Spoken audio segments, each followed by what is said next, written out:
Alright, we are done with the module board, so we're moving on to the chorus board. And the first thing we're going to check is the chorus bias. Now, for this one, you either need a sine wave generator or, well, something that generates a sine wave, so of course another synthesizer could do the job. You'd have to monkey a little bit with the volumes on it to make sure that the results you wanted were correct, but I'm not using that. I'm actually using a function generator. I have a function generator, USB powered by the same guys that made my scope. So there it is right there. It's also hooked up to the same laptop that's running the scope. Here's the scope, of course, still running on the other monitor. And basically, the way that you set this one up is you're going to be passing this sine wave, a 10-volt sine wave, peak to peak, at 1 kilohertz, into the Juno with it just powered up normally. The only proviso is whatever program you have loaded, you need to bring the VCA level and set it to 0 here, and you have to engage the chorus into function number 1. So once you have chorus running at level 1, now you can actually run this test properly. And the name of the game here is to run this sine wave through the chorus. There's 2 channels because it's stereo, and balance it so that it's going to have its edges clipped, the top and lowest edges clipped, and you want to balance it nice in the middle. So the setup, as you can see if you check out Juno 106 calibration number 17 in the original series, and revised here for you, is here's the ground from the function generator, and here's the ground from the scope, and they are connected to the analog ground test point. The function generator's output, that 10 volt peak-to-peak sine wave, is going into test point 2, which is very hard to see in here, but it's just a little teeny tiny loop that's called TP2. It's right there in the dark, but you can find it. It's right next to this plug here. And so now that sine wave is being run in, and we have it all set up, we actually have to find the test points. Now the test points are a little bit awkward. I'll show you here. They're not nice test points. One of them is at the foot of this capacitor can here, and then the other one is at the foot of this capacitor can. And let's go in and have a look and see if we can see them adequately. And I'm going to grab myself. Alright, let's see here. This one here is test point 1, right at the foot of this capacitor. And test point 2 is right over here, this side of this capacitor.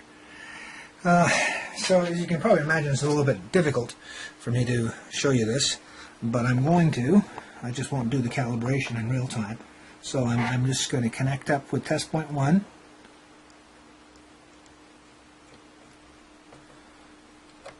Come on. Of course I have to crank this back in order to get the, there we go, get the probe lead out, and there we are. Okay, so as you can see, it's already looking quite balanced. It's not perfectly balanced, but so what I'm going to be doing now is adjusting VR1 being this guy up here, in order to balance it properly. Then after I've done that, I'm going to connect to, let's just check it out. We can take a look at test point 2 right now, which is right here at the foot of this diode. Alright, hard for me to hold it in place, but while balancing the camera, that's always the way with it. Okay, and here it is. That's test point 2. Now, I've done this previously, and in fact, if you take a look at calibration 17, I actually make reference to a Juno 106 chorus board I was trying to calibrate, and I actually, it made a crackling noise, and when we did this test, things did not look normal for one of the channels, so that helped us sort of troubleshoot down what needed replacing. And I haven't actually done a video of the replacement or the fixing, but I will sometime soon. In the meantime, I'm just going to go and calibrate these guys, and we'll be right back. Okay, that actually was pretty fast. And that here is test point 1. Properly balanced. And here's test point 2. Properly balanced. So we're good to go. On to the next step. And welcome to the final step of the calibration procedure for Dave's Juno 106, and that is the load offset on the jack board. Now the jack board has a load offset. It's governed by VR3, which is right in here. That's VR3. And then the test point, TP3, is right in here. And you have, basically it's just done with a voltmeter set to a millivolt setting.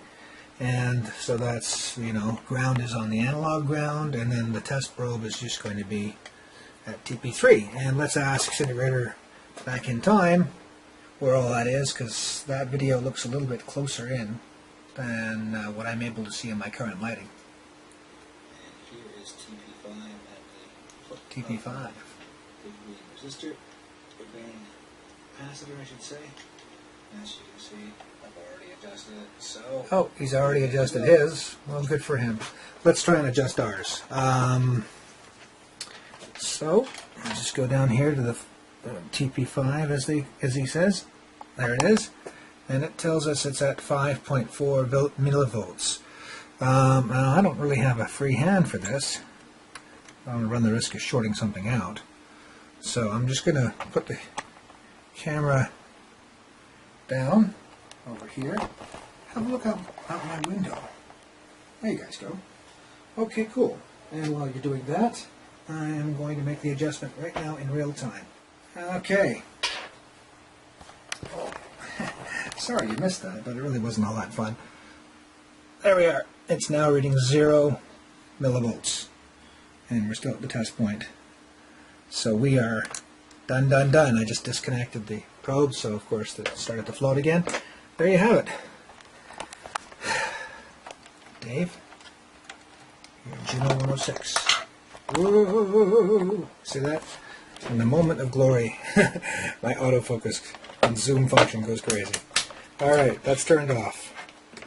I consider it a moment of glory.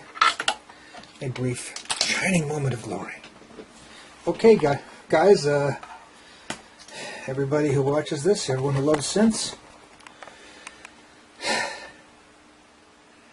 Packrat's Juno 106 has been completed.